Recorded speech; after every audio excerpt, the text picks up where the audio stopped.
hello, and welcome to the Cinema Lounge. My name is Garrett Inman. I am your host of the Cinema Lounge, where we chill and talk about movies. I seem to always forget to say that part of the little intro. I need to just have like a script right here in front of me, so I can just go read it off every episode. If you'll forgive me, I might sound a little bit like our screw it. I might sound a little bit like our president a little bit today, because I am very tired. And when I say sound like our president, I mean I might say some incoherent things that might come off as goofy.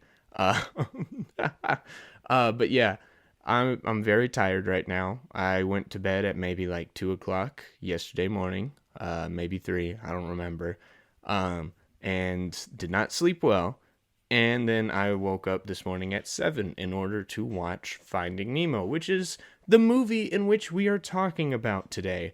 We have a bit of a different setup for the camera. If you're watching on YouTube, watching on Rumble, if for the listeners, this doesn't really pertain to you, but it is what it is. Bit of a different setup. I moved the desk back a little bit, put the camera behind it, so I can actually have some like desk props or whatever, just to make it look a bit more interesting. So for right now, we got a Death Star speaker. We got a little, well, for this episode, since we are talking about Finding Nemo, we got the squid girl right there, and then we got, a pop figure, Funko Pop thing of Ron Swanson, and then we got Uncle Sam right there, because the rest of them are in my closet and I like where they're at. So, yes, welcome to the Cinema Lounge. We are talking about Finding Nemo. It's one of my personal favorite movies ever. Probably my second or third favorite Pixar movie. I'm a big Pixar stan. I like a lot of their older stuff. But I did really like Soul that came out last year. Since it is summer, Father's Day happened yesterday, Monday when this is being released. So I just want to say Happy Father's Day to all the fathers out there. If it weren't for you, children wouldn't exist. If it weren't for dudes and women really being attracted to each other, there would not be any children. So we appreciate you for being attracted to the fairer sex. But yes, happy Father's Day. To celebrate, we're talking about Finding Nemo. First movie I ever saw in theaters. It's about a father and son relationship. Also, Pixar has a new movie coming out this past weekend, so it's good timing, So, before we get into our little conversation about Finding Nemo and kind of some of the deeper themes and what I personally noticed watching this time around, we are going to talk about this week in movie news.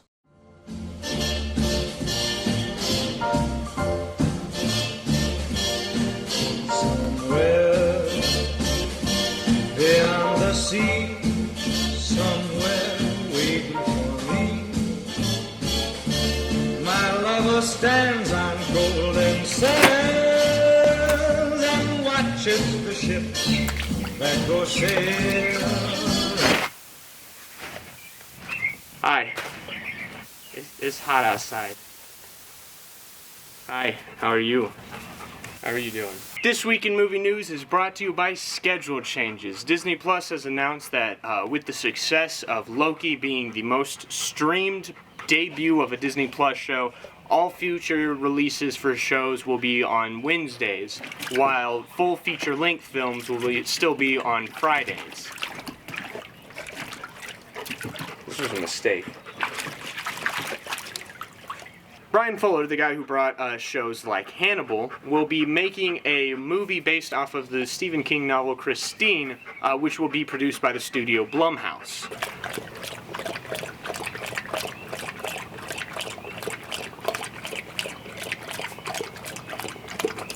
You get enough? Goodness. Knives Out 2 is getting another cast member added to the already stacked freaking cast. Jessica Henwick, known as Colleen Wing in Iron Fist, and as one of the Sand Snakes in Game of Thrones, will be joining the cast of Knives Out 2. Already cast has been Dave Bautista, Janelle Monáe, Kathryn Hahn, Leslie Odom Jr., Kate Hudson, Madeline Klein, and Edward Norton in the Netflix original sequel to the 2018 mystery comedy. And I, for one, cannot wait for this movie. Speaking of stacked cast, we're getting yet another cast member added to John Wick 4, joining Bill Skarsgård and Donnie Yen. Hiroyuki Sanada, who most recently appeared in the new Mortal Kombat movie, will be joining the cast as a key character named Watanabe.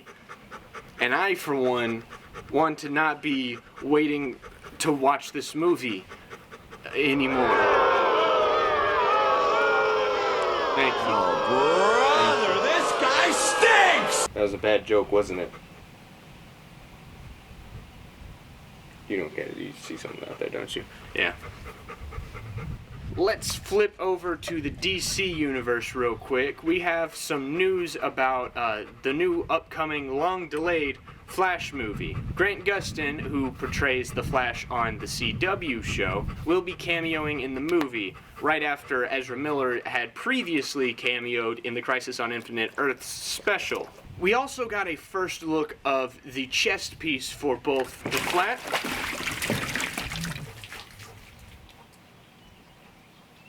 Okay, well, that happened. Okay. We also got a first look at the new chess pieces for The Flash and Supergirl, both of which looking pretty neat.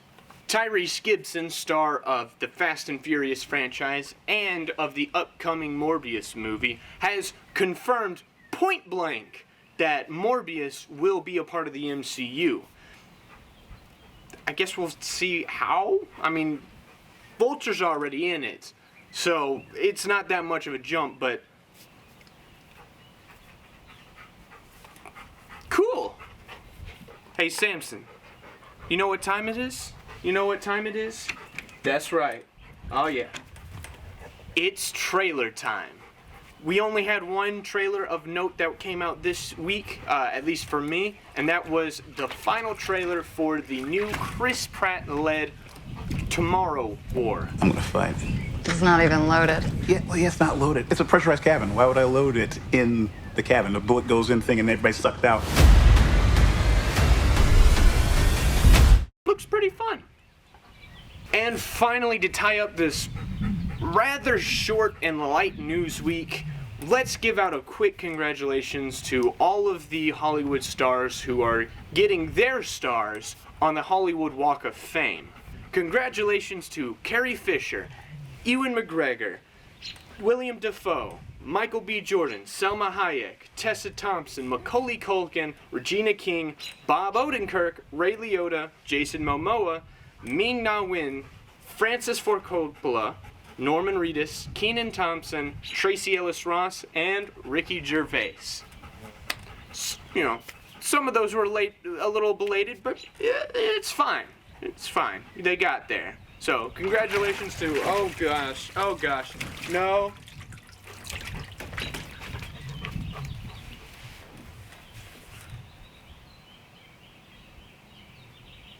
But yeah, congratulations to all of them. And yeah, light week.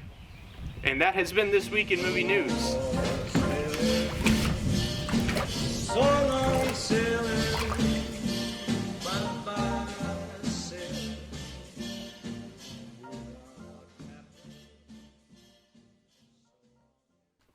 Ba-dum-bum-bum, beyond the sea, somewhere waiting for me. Do do do do. Can't. I don't know the lyrics to that, but I hope you enjoyed that. That one was a bit, I guess, a bit different, in terms of how that was executed. Yeah, I'm trying to kind of rework this segment a little bit and maybe make it a bit more.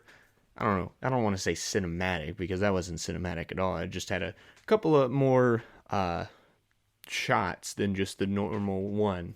So I think I want to kind of maybe make it a bit more like a sketch, I guess. I don't know. We'll see how that pans out. Also, you gotta love my dog.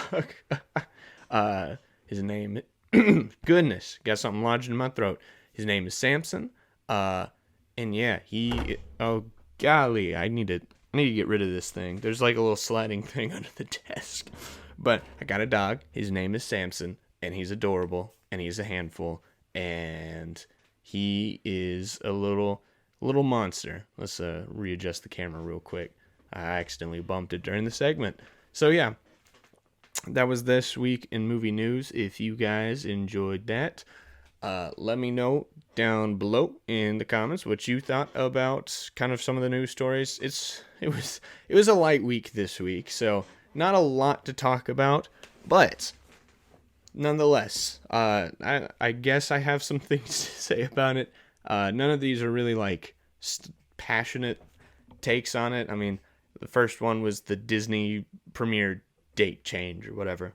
It's not that big a deal to me. It's just kind of, that was more of for you, the people.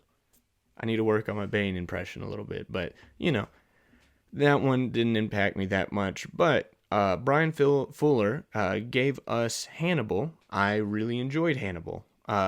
Season 1 was really good. Season 2, I would dare say, is one of the best seasons of television I have ever seen. And the very last episode may be one of the best episodes of television I've ever seen. Mads Mikkelsen plays Hannibal Lecter to a T. Really good. I didn't quite enjoy season 3 as much, but we will see how Christine works out. Brian Fuller is a great storyteller, and Blumhouse is kind of a give or take studio. They can make some, when they get it right, they get it really right. You got like Get Out and Invisible Man, some really good horror thriller movies. And when they don't get it right, you get crap like Truth or Dare or Fantasy Island. Movies that I would consider abominations, and I haven't even seen them yet.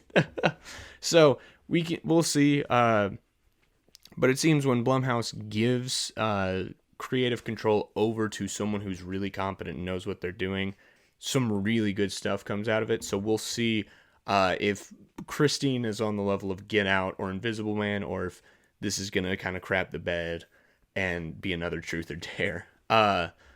Knives Out 2 got another cast member. I mean, really, the only thing I can add to this is Jessica Henwick, solid actress. I don't think she gets enough material with the stuff she's in. Love and Monsters is one of my movies that I will rep till the end of time. I think it's just a very fun, enjoyable, semi-family movie.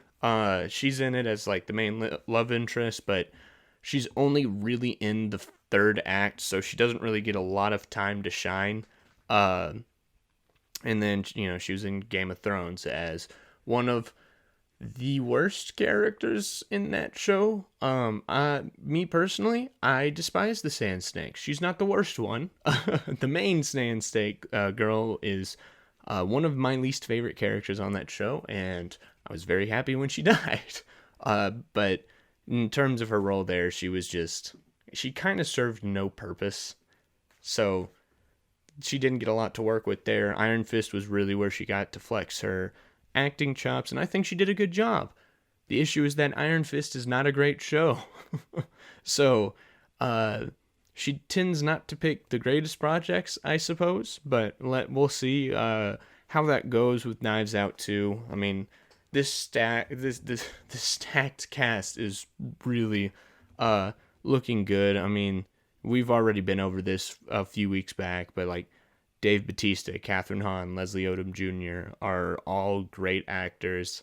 Edward Norton is amazing. So I think this will be good. I like the first Knives Out in theaters, and despite not being the biggest Ryan Johnson stan, I cannot deny that he can make a fun movie.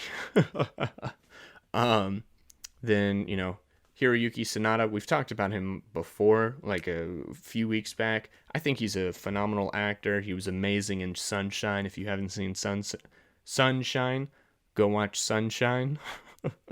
um, but yeah, I mean, he's a great actor. He needs more work. He needs bigger roles, and hopefully, it says he's going to be a key character. So hopefully, like, he gets to play like a big role in this movie.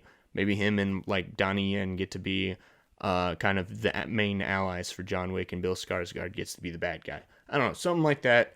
I just want him to kind of get a big role because he hasn't really gotten headlining roles in a hot second. I mean, I guess you could count Mortal Kombat, but I mean, you don't. He's barely in the movie, so Grant Gustin. I like him as the Flash. He he's good in the role. My issue with the show is the writing. So I think it's cool that they're paying homage to that, because I mean, a lot of TV shows don't get a lot of recognition from movies, so it's kind of cool that they're gonna acknowledge this show. So I'm sure longtime fans of The Flash are going to be super stoked about this. I watched the show from season 2 onward. I went back and watched season 1. Seasons 1 and 2 were really good. Season 3 was solid, and then season 4 onward has just kind of been bunk. So, just my opinion on that. So I kind of stopped watching it. Not really a thing that gets me excited anymore. So I suppose, it's cool, but not something I'm hyped for. If as much as I would have been maybe 3 years ago when I was in high school. The logos looks cool. I forgot to mention that we also got one for, I think, Michael Keaton's Batman, who's going to be coming into this. All the logos look really cool. The chess pieces look neat. I can't wait for a full suit reveal, because like with the Batman, I want to see how the cowl fits. I want to see how the entire Flash suit looks, because I'm going to be honest, the Flash suit in the Snyderverse looks not good. It looks like a Power Rangers suit. So yeah, I need a full like suit reveal. I want it to be a bit more spandexy. Like this, the Snyderverse Flash kind of just looks. It has too much armor on it, and it makes him look like a really crappy Power Rangers villain, I suppose. I'm gonna hold out hope on that. Plus, the movie's been long delayed because like it's gone through 3 directors, and apparently it's just really tough to work on this movie. So, fingers crossed. Tyrese Gibson says Morbius is a part of the MCU. Really cool. I want to know what that's going to look like. But it was kind of assumed, at the very least, it was going to have a loose connection to the MCU, since Michael Keaton was in that trailer. He is going to play the Vulture in that movie, so obviously there's going to be a connection. The question is just how much of the connection is going to be there. The trailer for Tomorrow War looks cool. It looks fun.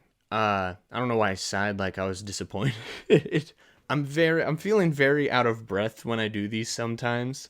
So sometimes I just take breaths that sound like I'm about to say something that's like, well, it looks good, but it looks good. It looks fun. It's probably not going to be like my favorite movie of the year, but I like Chris Pratt. I like, what's her name? Yvonne.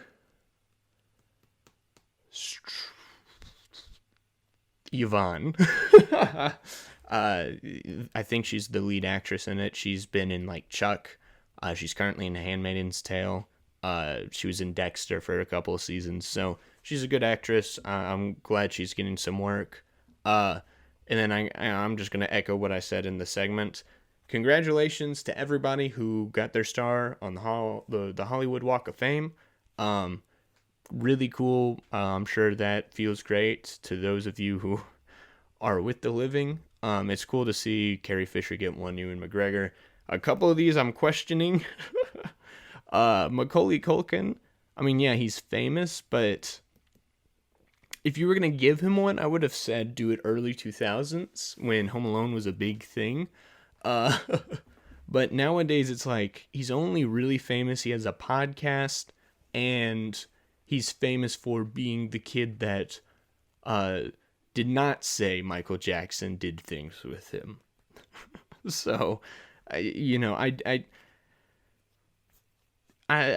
I like him, but that one it just was strange to me. And then Tessa Thompson feels relatively new to the Hollywood scene, so it is the Tessa Thompson I'm thinking of, right? Because hold on, I'm sorry if you're gonna hear me, but yeah, I'm pretty sure Tessa Thompson. Yeah, yeah. It's strange to me that she's relatively new to the acting scene, I think, in terms of being of prominence, because she didn't really gain prominence until 2017. That's when you had Sorry to Bother You and Thor Ragnarok, and then she kind of blew up since then. So it just seems like really strange that you're giving Carrie Fisher, Macaulay Culkin, Willem Dafoe, Michael B. Jordan, well, even Michael B. Jordan, I feel like has been a bit more prominent than her for longer.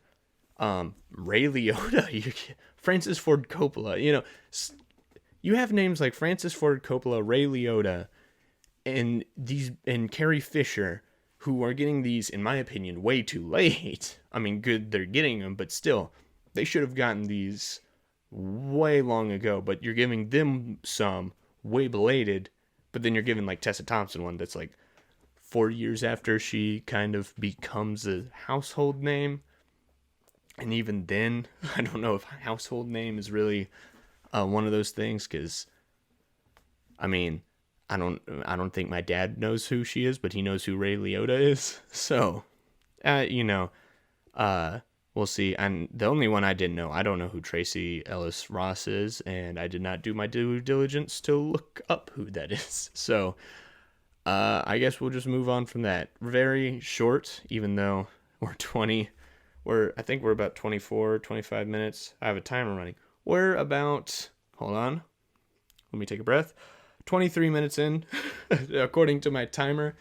Um, so, yeah, we'll get into this. It was a bit of a shorter, slower news week. And yeah, not really a lot to talk about. There was some drama, that I could talk about, but I don't like to get into the drama because mainly it's just superfluous nonsense.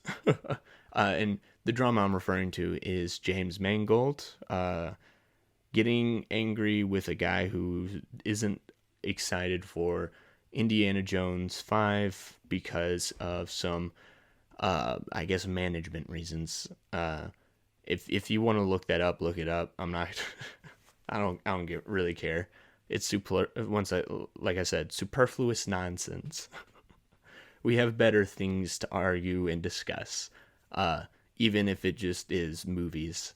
But at the very least, we're not talking about two fully grown men having a bit of drama, having a bit of beef over a movie that has just gotten into production. So, yep.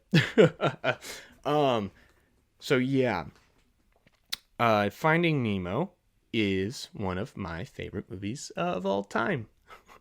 I love it. It was the first movie I ever saw in theaters. My dad took me there when I was like 3 or 4. No, when I was 3. Came out 2003. Great movie. I really like it. And I watched it this morning because that's what I do. I am a morning movie watcher. I do not know why. It is just something I do. Because typically, once I get into the day, I have stuff like this to do. I have to edit and film and write. This week in movie news, I have an internship I'm working. I have another job I'm working. I help out at my church. So I have a lot of stuff that happens in the middle of the day, and then evening is when I'm hanging out with people, my kind of leisure time where I actually kind of just get to socialize. So mornings are my me time. I watch movies then most of the time. Um, but yeah, watched it this morning. Really enjoyed it. Pretty well paced. Usually I like to see how a movie does on a like watching it just in terms of how does it feel like I've watched. So like I watched The Exorcist a couple days ago for the first time. It was really well paced for a 2 hour movie. I was like, oh shoot, we're just now getting in done with the introductory part. We're probably 20 minutes into this. But then it was 40, and it caught me completely off guard because it didn't feel like it had been 40 minutes. So I kind of like just checking the time and going, all right, I feel like I feel like we're about let's go 30 minutes into it. Oh, we're only 20. Well, this movie's not doing too well on pacing. Or oh, we're 40. Okay, that's good. It feels shorter than it is.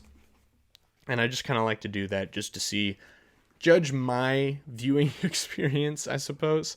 So yeah, uh,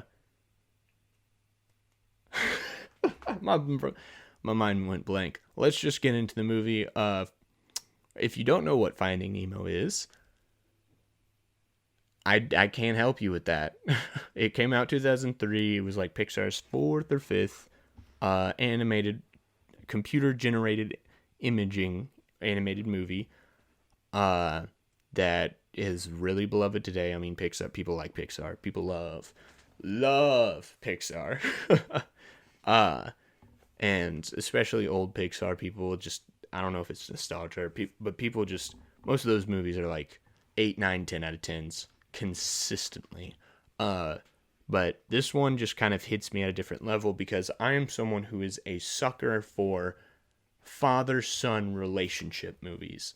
I really like watching movies where I like it when there's a parental connection in general, but for me specifically, I like the father-son stuff. And I don't know exactly what that is. I don't because I don't have a bad relationship with my father. Uh, we have a really good relationship. So I don't know what the psychology is there because I also had a really good relationship with my mother, but I don't really gravitate towards like mother-daughter stuff or I guess mother-son. Well, I gravitate I guess anytime I'm trying to think through this now because I really like father-son. That's like the big one that really sticks with me, specifically when it comes to fatherhood. I really like father-daughter relationship movies, and I like mother-son relationship movies. So, I guess the only one that I don't quite love is the mother-daughter stuff. So, but for me particularly, the big one is like father-son. Invincible had a big father-son dynamic that really works for me. So, movies like that, I kind of already am piqued and interested in. And honestly, since this is the first movie I watched in theaters, this could be the reason why I get into that kind of stuff because it's about a son or a father going beyond the Call of Duty, going to such extreme lengths to get back his son who disobeyed him, who basically spit in his face right before disappearing, but because he loves him so much, he goes after him. And I'm going to take a detour real quick, actually. So, when I first wanted to do a podcast, I considered some different angles that I wanted to come from. One was the Cinema Lounge, where we just chill, talk about movies, a more laid-back setting, even though I probably feel I probably feel a bit more anxious than I need to. But the other one that almost happened was I almost did one that was called Faith in Films. And if you're a new viewer, a new listener, or you don't know me or whatever, I've talked about faith a little bit in the past on the podcast, but I'm a Christian. Faith is an important thing to me. So I wanted to talk about movies through a faith context. The only reason I didn't end up doing that is I don't trust myself to be 100% accurate with what I say. To be 100% knowledgeable about that. And some movies just do not have a faith angle to take. But one of the movies that I really wanted to talk about from a faith angle was Finding Nemo, because it reminds me so much of the prodigal son story. The prodigal son thing is a very common story that I feel like most people have heard of it. If you haven't, father has two sons. One son works really hard for him. The other son kind of takes his money, leaves, spends it all, and like gets dirt poor and crawls back to the father. The father accepts him with open arms, holds a party for him, and that's supposed to illustrate God's love for us. Even though we spit him in the face, he still accepts us with open arms. When we come back to him. So, yeah, that very much reminded me of Finding Nemo. Where Finding Nemo, Marlin witnesses his son disobey him directly. He says, "Do not touch the boat." First off, it was don't go off the drop off. Then don't go near the boat. Then don't you dare make another move. Don't you dare touch that boat. Nemo does all of that and ends up getting captured and taken away. A father who did not really love his son, or a father who was not a gracious father, probably would have let the son be taken away. But instead, Marlin goes after his son. Marlin fights through hell and high water to get his son back. He gets eaten by a whale, takes on sharks, takes on jellyfish, rides on turtles, right? And he becomes almost like this Atlantic Ocean legend doing this to get his son back. And that was a big thing that it reminded me of. It is a perfect illustration of father's love, of a father's love. And that's why I gravitate towards this movie so much, is I love seeing just acts of familial love being carried out to such extreme extents, especially when the person receiving that love does not deserve it because of what they did. Yeah, it's a pretty powerful image that's become such a common thing with the prodigal son. Obviously, in this, it wasn't the prodigal son returning; it was the prodigal father, I guess, chasing after his son and chasing him down because he did love him that much. He's willing to like jump into a pelican's mouth. So yeah, that was the main reason why I love this movie so much. But let's talk some specifics now. I actually took some notes again this time. I stopped taking them for a bit because I thought I would just ramble and just go, oh, well, this note doesn't work, this note doesn't work. But I have tried to simplify it and basically just make talking points, because I do feel like sometimes with these podcasts, I run out of things to say and I cannot remember everything I wanted to talk about, or I'll finish up an episode and just go, oh, right, I wanted to talk about this. I'm not about to just edit in another thing of me going, by the way, I forgot to say this, and then just talk about it. Too late, too done. So from now on, I'm going to have some show notes, I guess, just to remind me of stuff that I want while watching the movie, going, I really want to talk about that, and then to prevent me from forgetting about it. So first off, this movie has amazing animation, like really good. Sometimes you go back to old animated stuff and it doesn't age well, but this animation was really good. Specifically the water. I mean, the water effects, the water ripples, even just them underwater. This classic shot of the anemone, the sea anemone, on the ledge, and then just the dark drop off zone is beautiful. And it's all because of that water effects with the glare of the sun kind of coming through the water. Ooh, excuse me, and being refracted. Stuff like that works immaculately. And I think it was like a quick turnaround from Toy Story, Toy Story 2, and Monsters Inc. Say what you will about them, they're really good movies. Top tier animated Pixar movies. But especially noticeable with Toy Story. Excuse me, goodness. Ugh. Especially with Toy Story 1. It doesn't look like a modern Pixar movie. You know what I'm saying? Like, you can kind of tell it was made in the 90s. And with, I think, to a lesser extent with Toy Story 2 and Monsters, Inc., but you can still tell it's an older movie. This is the first one that felt mostly timeless, in my opinion.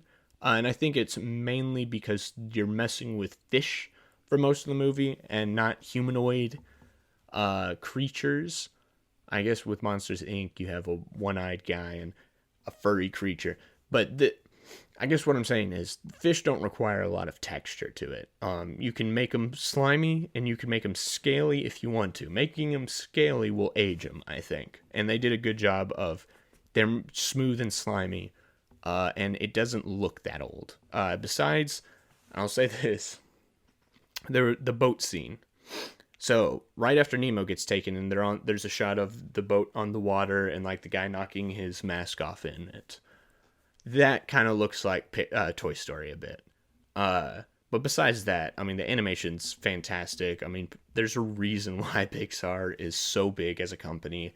The deep, almost existential themes they explore in their movies from time to time. And then the other thing is just they put so much time into their animation. I think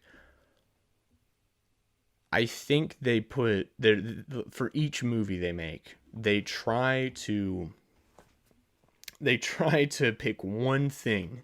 Every Pixar movie has the one thing they work hard to animate. So with Toy Story, or what am I talking about? With Finding Nemo, the one thing they focused really hard to perfect with the animation was the water. Something like Incredibles 2, the main thing was the motorcycle that Mrs. Incredible drives. Let me think of one more. With, I think, like Ratatouille, the main thing they wanted to get was the hand movements in cooking. Like they really wanted to animate the cooking well. And when they focus on that, that turns out to be just perfect in terms of animation.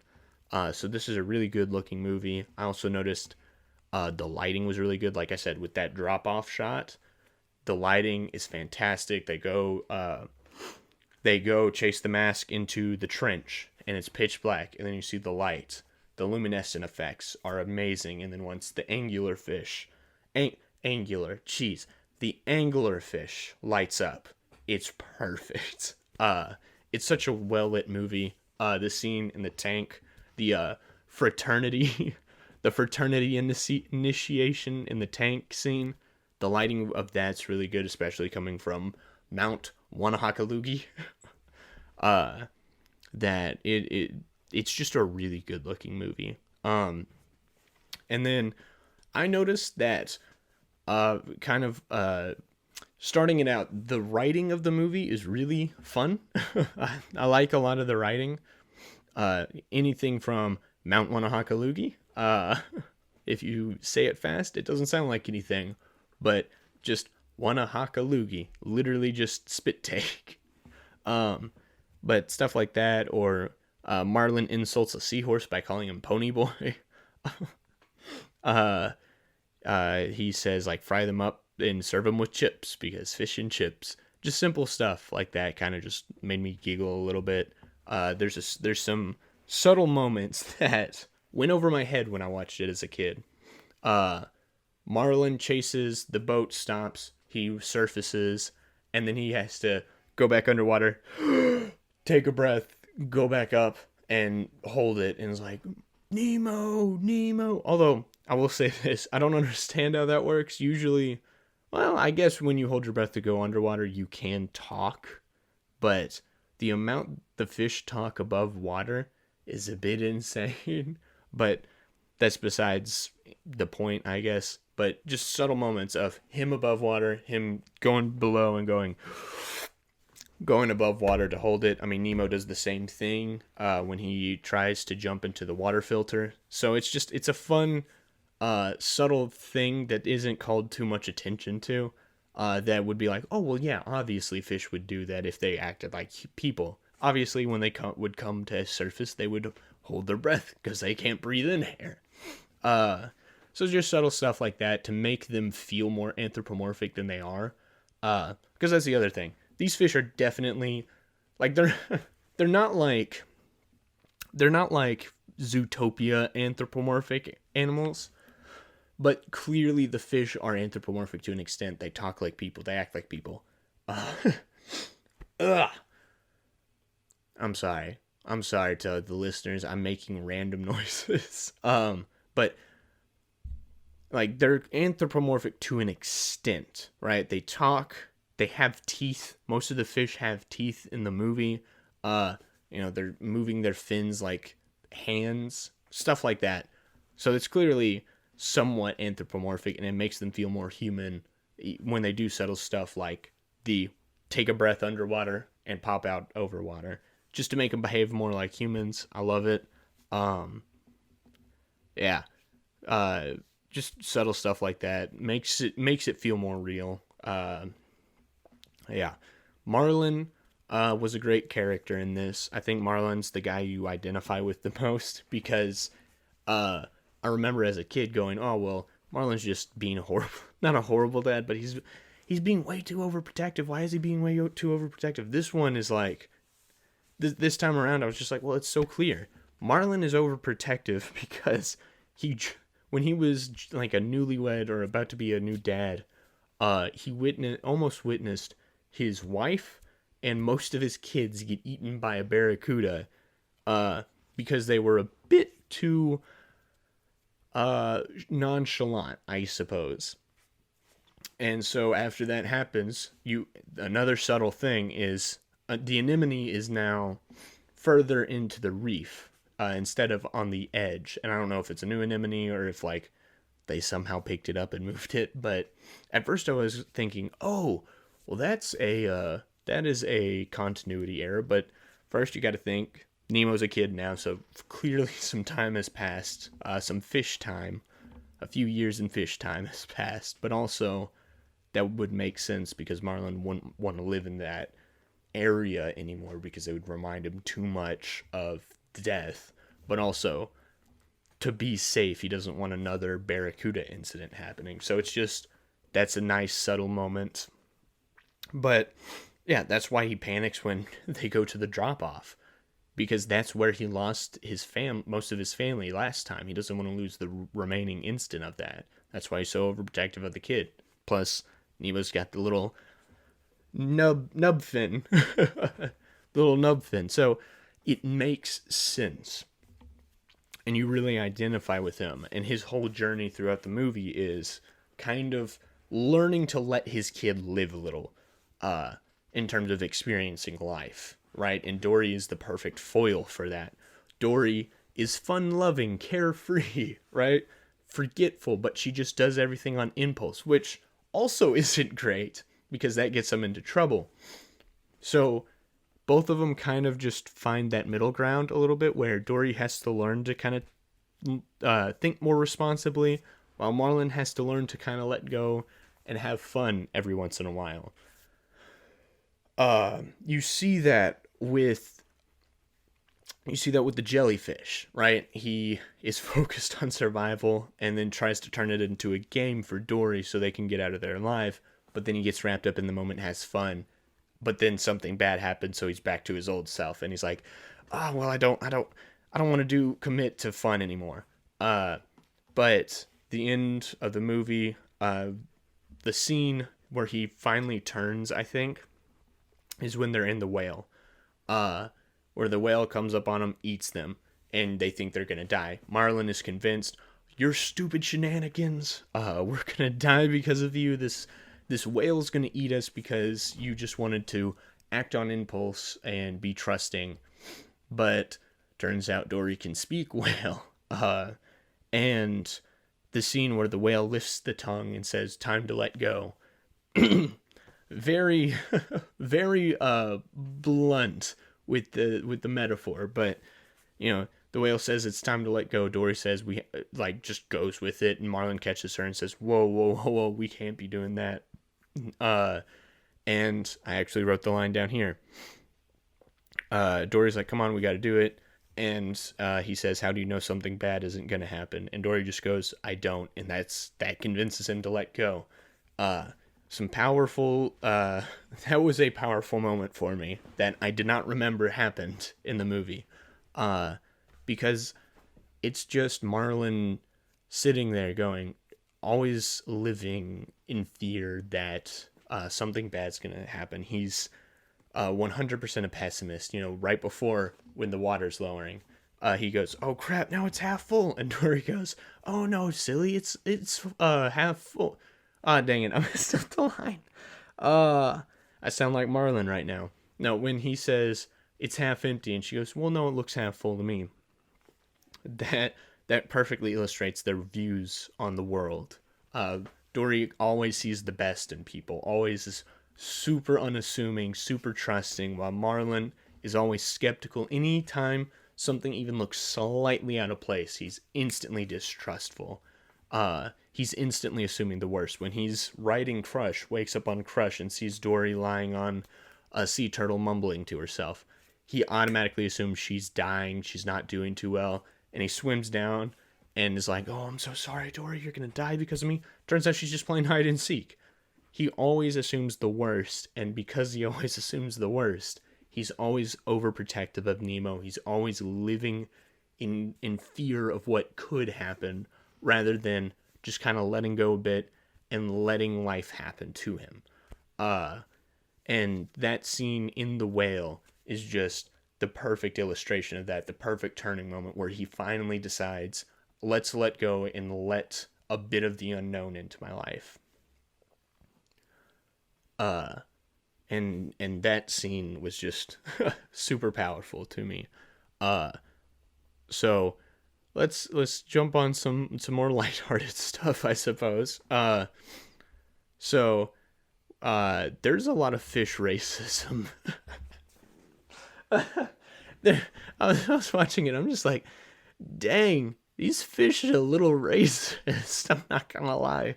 Every time Marlin meets someone, they go, "Oh, you're a clownfish, right? Clownfish are pretty funny. Tell us a joke." And it's like, dang, like it happened once, and I go, "Oh well, it's probably just a one-off thing." But that's kind of funny because that could be construed as fish racism. But then they meet the sharks, and like, first off, one of the all of them just hate dolphins. They said fish are friends, not food, and one of them is like, "Except for those dolphins." So I guess this is like an anti-dolphin shark group. But also they meet Marlin and say, "Oh well, you're funny, right? So you can tell jokes." So it's a running joke, but it's also kind of like, oh, that's kind of funny, because through the modern day lens, they're kind of being racist towards Marlin, my clownfish boy. So just a funny little thing I noticed. Speaking of the sharks, I love the shark AA meeting. Did not realize it was an A.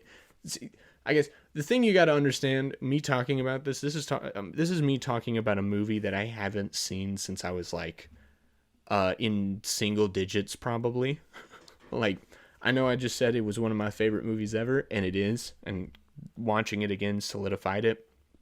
But the way I go about some movies, I don't rewatch movies a lot, and kind of doing this podcast is forcing me to rewatch certain movies, which I love. It's great. But usually when I'm by myself and I'm going to sit down and watch a movie, I want to watch something I've never seen before so I can experience something new. So I don't usually go back and rewatch a lot of stuff. I just know and remember the stuff that stood out to me and my general feelings on it.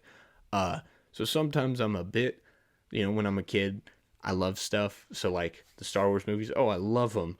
And I haven't rewatched them a lot in the past years. I haven't watched the Star Wars movies, besides the new ones, in the past maybe 5 to 6 years. So 5 to 6 years ago, I was like a 14, 15-year old, but I still know my general feelings on it. So maybe I need to rewatch those. But so when I'm saying like, oh, I don't quite remember it being this way, this is me as a legal adult going back to a movie I watched all the time as a child, an innocent child. So I don't I don't remember recognizing this stuff. So it's fun to kind of child to adult comparing those. So with all that being said, the Shark AA meeting was great. Because it's just recovering fishaholics, I suppose, where they're trying to, hi, I'm Bruce. Hi, Bruce. And I'm, what do you say, like 3 days? I'm 3 days. I haven't eaten a fish in 3 days. Stuff like that. It's just fun little touches. Once again, making the fish world feel more human. And then, they get in a fight. I remember as a kid being kind of struck like, oh my goodness, there's blood in a kids movie. And I'm like, oh my, and nowadays I'm like, oh my goodness, there's kids in a 2000s, early 2000s kids movie. And I guess they pushed for that really hard just because that's the only thing that's going to trigger a shark. And I guess let's build on that real quick. They do a really good job of making these fish being anthropomorphic, but they also, for the most part, are scientifically accurate. Clownfish live in sea anemones because sea anemones sting people, or sting fish, I suppose. So it would make sense that the clownfish would be able to live in that. Well, clownfish do live in that in real life because they don't feel the sting, and so in exchange, the sea anemone kind of lets them live there. If the clownfish chases other fish in there to get stung and get eaten by the sea anemone. Sea anemones are living creatures. Just to put that out there. But it would also make sense then why later in the movie, Marlin doesn't get really stung or doesn't really feel the effect of a tiny little jellyfish sting while Dory's like holding her fin and going, ow, ow, ow, ow, like feeling intense pain because Marlin has a bit of resistance to stings. So just stuff like that. You have...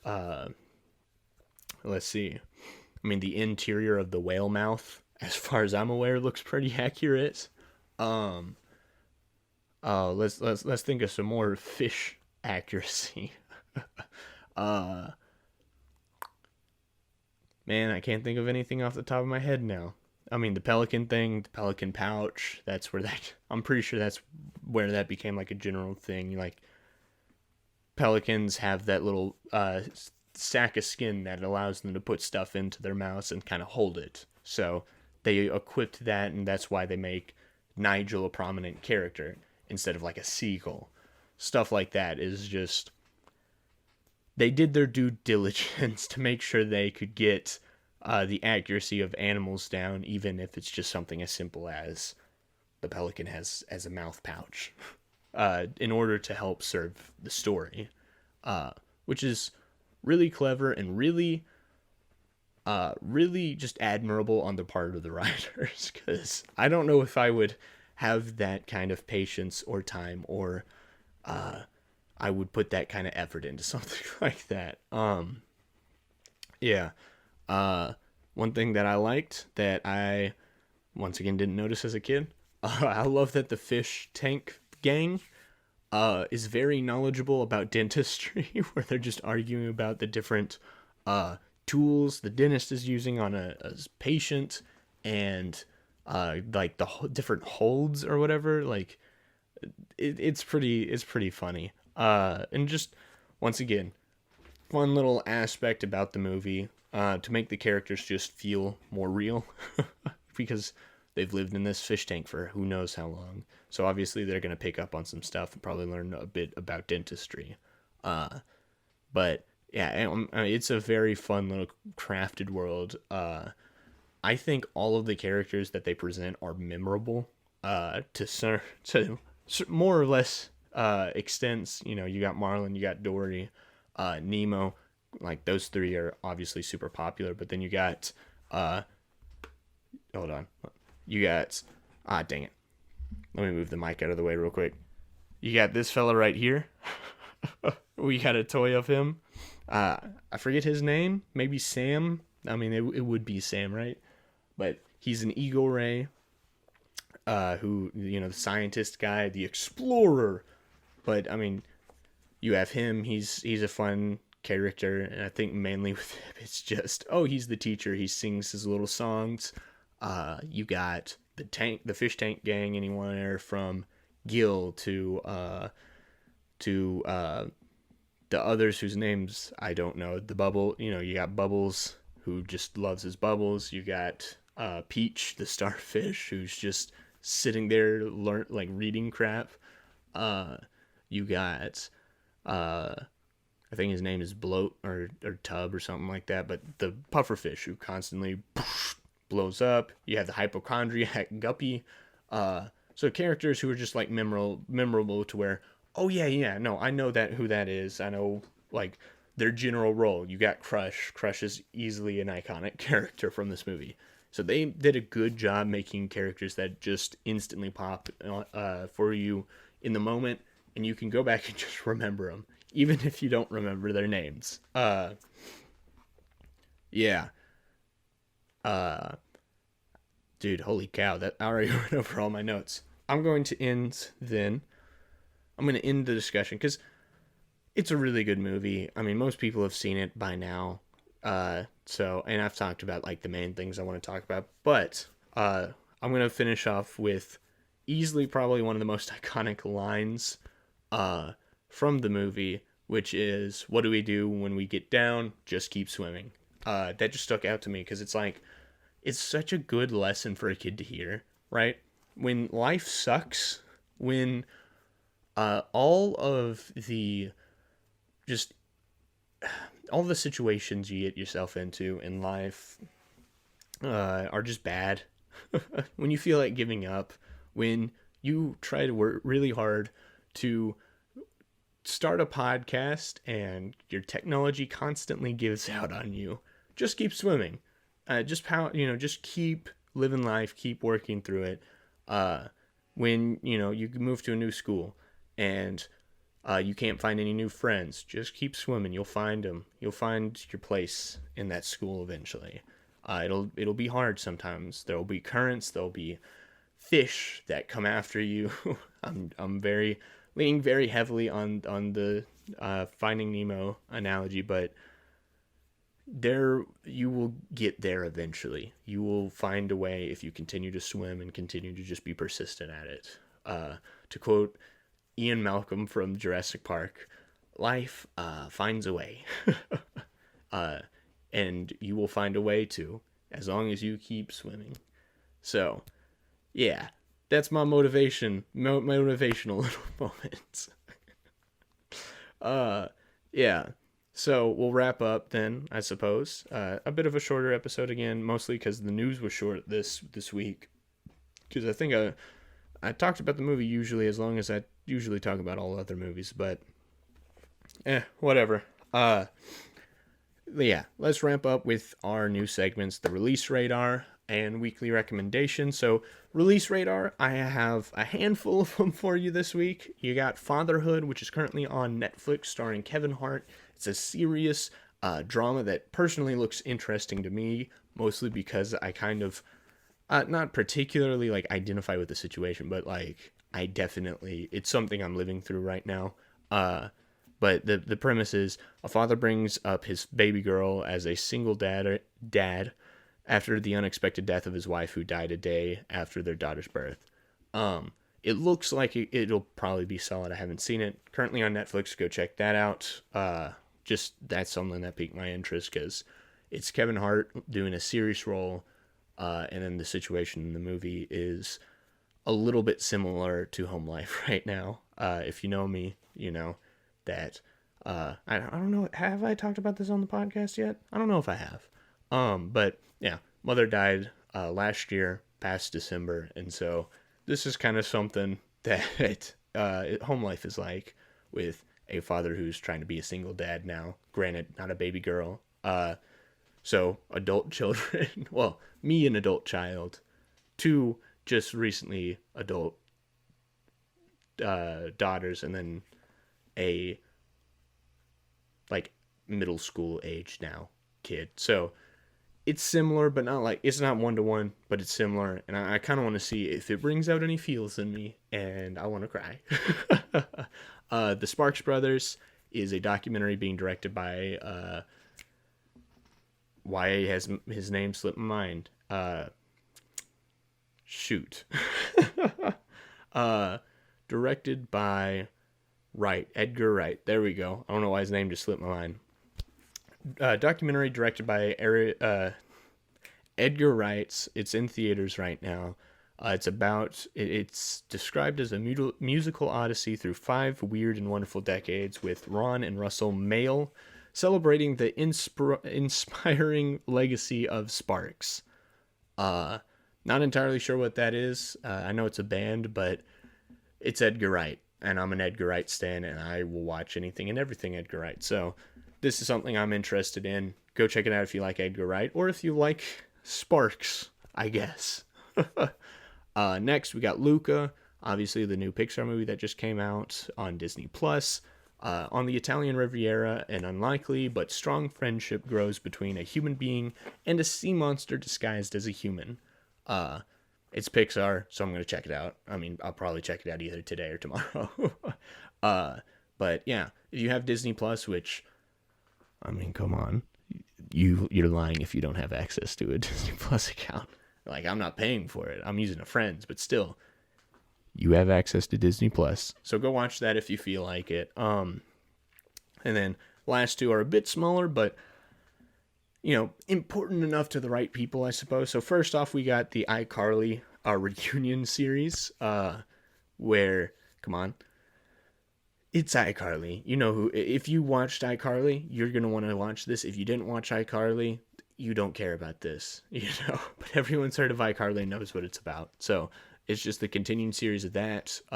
Sam is not going to be in it. I think I've heard Gibby is in one episode, maybe, possibly.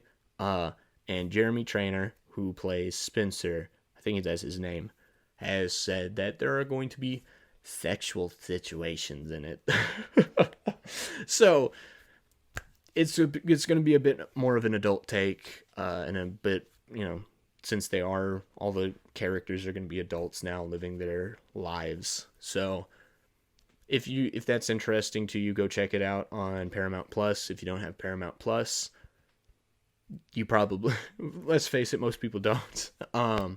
But if you can get it for free, like a free trial, or you want to pay for it, it's on there. Yellowstone, I think, is on Paramount Plus. That's a great television show, so there's some stuff to check out on there. And then lastly, Physical Season 1 has started putting out its episodes on Apple TV Plus. If you've seen trailers for it, and it looks interesting to you, go watch it. It's about a woman struggling in her life as a quietly tortured housewife, and she finds an unconventional path to power through an unlikely source, the world of aerobics. It could very easily be a very cringy girl power type show, or it could be a very fun and satirical take on an aerobics empire, because the trailer makes it look like she starts earning money, she becomes an aerobics instructor, and it looks like Goodfellas but with aerobics. And I hope that's what it is, and not some cringy woman, I'm going to put this in quote, woman empowerment movie in which the woman is not really empowered. It's just crap happens and she kind of comes out on top. So I'm leaning more, I hope it's more like Goodfellas but with aerobics. And then my weekly recommendation to you, I talked about this last week or the week before, and that is Family Man. Family Man is on Amazon Prime. It's about a dude named His name is Shrikant Tiwari, It's an Indian show, and it's about him working at Task, which is basically like the country's CIA, but like no one knows about it. So he's a secret agent taking on ISIS terrorists and Sri Lankan rebels to try to stop attacks and people dying in India. It's a great show. There's 4 one-take action sequences that are amazing. There's a car chase that turns into a foot chase all on one camera. There's a hospital raid that they filmed at an actual active hospital that was taking patients as they filmed this, where ISIS raids this hospital to free somebody. And it's just amazing. There's one in season 2 where Aya Sajid, who is one of the major antagonists of the show, takes a group of Sri Lankan rebels to raid a police station. And then there's one in the last episode of season 2, which is my favorite, where it's a shootout between the Sri Lankan rebels and the Task agents. And it's a shootout that then turns into them chasing a motorcycle on foot. Then that then changes into them hopping into a Jeep, chasing down a plane. And it is freaking amazing. So if that sounds interesting to you, go check it out. I highly recommend it, but I can understand if it's an Indian show. So most of the characters speak either Hindi, or a big part of season 2 is there's a lot of characters that speak Tamil. So if reading subtitles is something that you don't like to do when watching shows, completely understand. It's probably not going to be for you. But if you like good TV and you don't mind the subtitles, I mean, it's top tier current streaming shows right now. Yeah, great show. That has been it for today for the Cinema Lounge. Go check us out on YouTube. If you're watching on YouTube, press the subscribe button, hit the notification bell. If you're watching on Rumble, subscribe, hit the Rumble button, I guess. Listening on Spotify, follow us on there, Apple Podcasts, give us a 5-star rating, and follow us on here. Anywhere else you listen to podcasts, follow us, give us a like if that's something they do. And yeah, that is it for the Cinema Lounge, where we chill and talk about movies. My name has been Garrett, your host. And don't forget to just keep swimming. And just keep swimming. Good night, y'all. I love you.